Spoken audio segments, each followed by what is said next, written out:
con Fernando Gómez, que es analista de aeropuertos y negocios. Fernando, muy buenas noches, gracias por estar en Mega Noticias. ¿Qué tal, Andrés? Muy buenas noches, ¿cómo estás? Encantado de estar con ustedes. Gracias. Gracias. Y bueno, pues preguntarte, ¿cómo ves tú desde tu experiencia como analista de esta parte, cómo funcionan los aeropuertos? ¿Cuáles son las implicaciones que tiene que la Secretaría de Marina Armada de México asuma ya el 100% del control operativo y administrativo de la terminal más importante del país? Sí, es la terminal, la principal del país, con más de 50 millones de pasajeros al año, pero hay que subrayar otro hecho.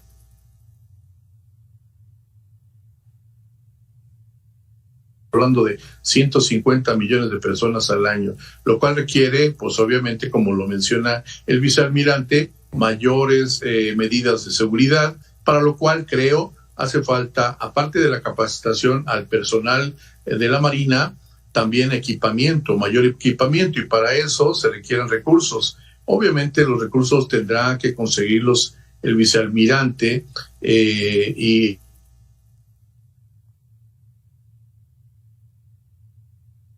cumplir con estas funciones que ahora le dan.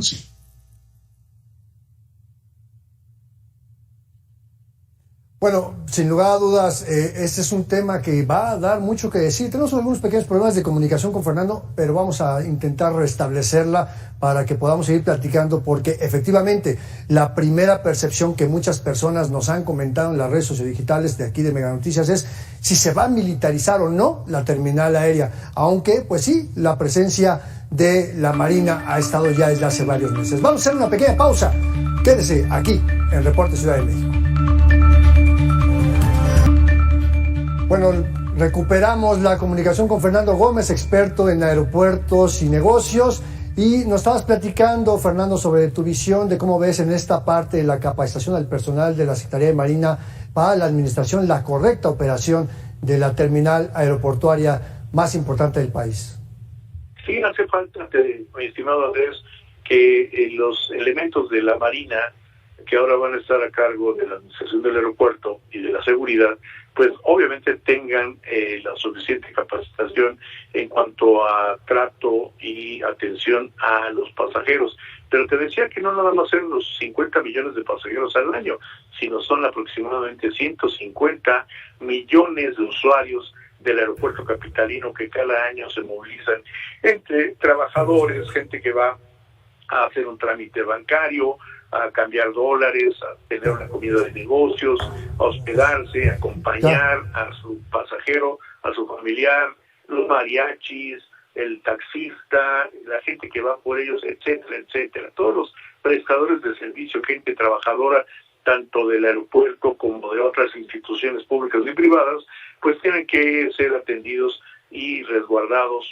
mediante la seguridad que va a proporcionar la Marina. Obviamente tendrá que haber una curva de aprendizaje y también un equipamiento como equipos para detectar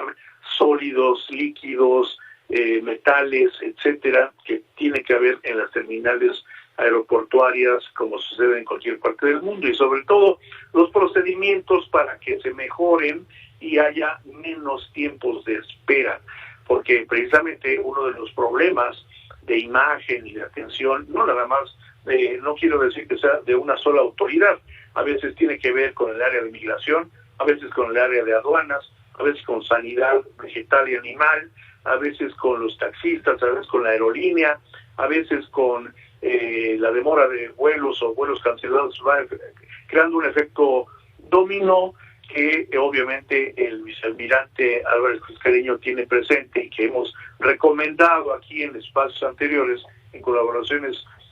previas, obviamente la mejor atención para dar una mejor imagen y también hacer más eficiente al aeropuerto. Pero ¿cómo puede lograrse si no tiene los suficientes recursos? Creo que tiene que brindársele mayores recursos, dado que el TUA pues está yendo a otro uso y no es suficiente para atender todas y cada una de las heroicas, a veces titánicas tareas que tiene que hacer la administración del aeropuerto con el vicealmirante, que obviamente hace su mejor esfuerzo, pero que tiene que haber un trabajo conjunto con las demás autoridades y una comunicación efectiva con los pasajeros, las aerolíneas, para saber en tiempo y forma a qué hora salen sus vuelos, por qué se demoró y quién podría resarcirles los daños y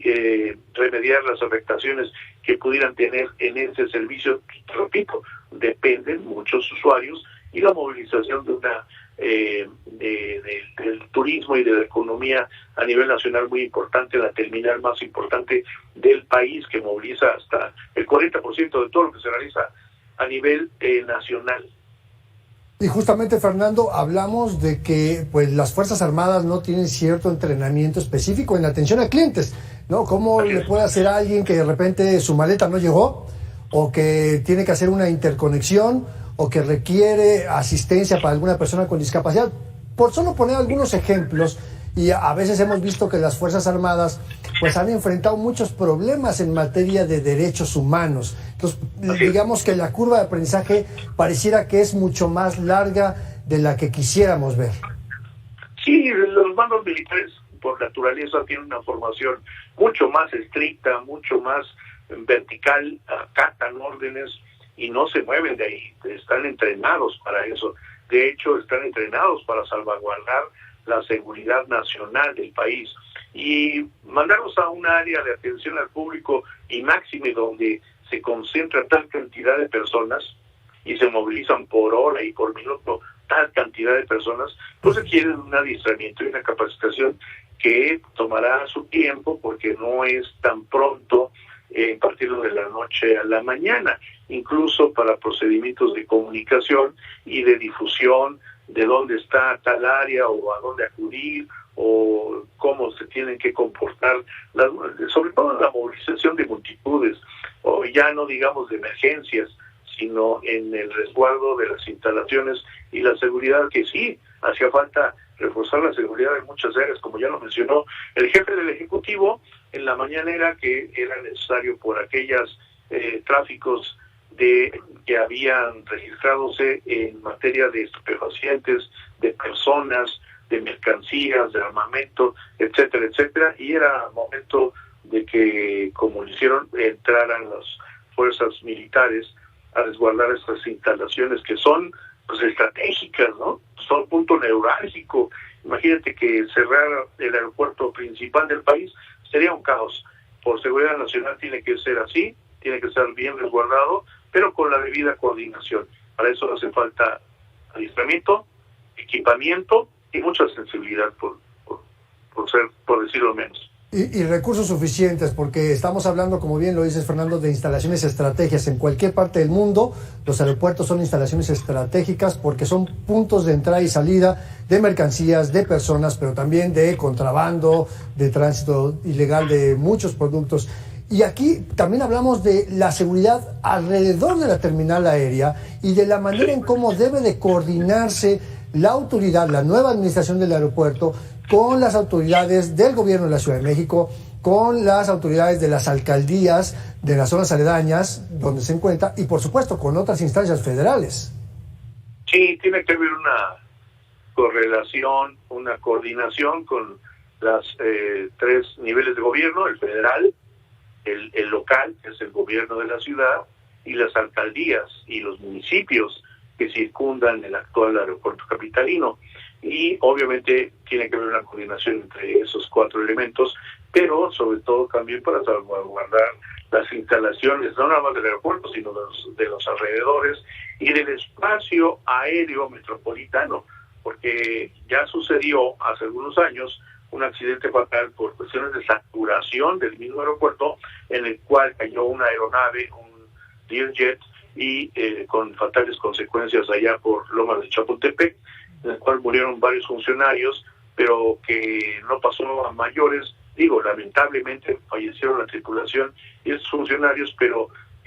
no cayó en un área densamente poblada, aunque hubiera sido un avión más grande. Puede suceder, sí, hasta que no resolvamos la saturación del aeropuerto. ¿Qué tiene que hacerse? Una serie de medidas que ya hemos recomendado, pero que hace falta que las autoridades escuchen y nos escuchen, por ejemplo, el alto mando y el vicealmirante Álvarez Tiscareño, para escuchar las opiniones de quienes hemos venido analizando esto y proponiendo una serie de soluciones. Pero tiene que haber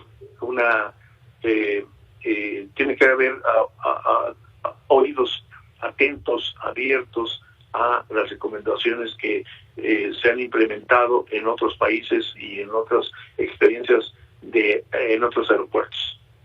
Tú sabes, Fernando, que el tiempo es corto y sobre todo para los medios electrónicos, pero yo quisiera pedirte que nos hicieras así, en frases muy breves, ¿cuáles serían las recomendaciones que tú le harías a esta nueva administración del aeropuerto para que, pues justamente, el engranaje pueda ir avanzando muy aceitadito? Pues mira, se necesita una polea que haga girar perfectamente y coordinadamente estos engranes que bien mencionas y que de manera analógica deben de funcionar a la perfección, como un reloj. Obviamente, todas las acciones que han estado implementando y anunciando en los últimos meses, con diversas medidas como mandar los vuelos de carga a otras terminales, reducir el número de operaciones por hora, máximo a 42, reordenar el espacio aéreo metropolitano, las rutas que cruzan por la Ciudad de México, etcétera, etcétera, pues tienen que ver con una falta de una visión integral de la cual no es por criticarlos, pero en esta curva de aprendizaje el gobierno federal le hace falta integrar en un plan ejecutivo que bien pueden escuchar si leyeran o vieran nuestras anteriores colaboraciones con Mega Noticias y otros medios, todo lo que hemos venido proponiendo en materia de solución de la saturación del aeropuerto capitalino. Fernando Gómez, analista y especialista en aeropuertos y negocios, muchísimas gracias por esta conversación, gracias por darnos luz a este tema tan complicado. Pero vamos a otros temas, porque ¿se acuerda de ese pequeño perrito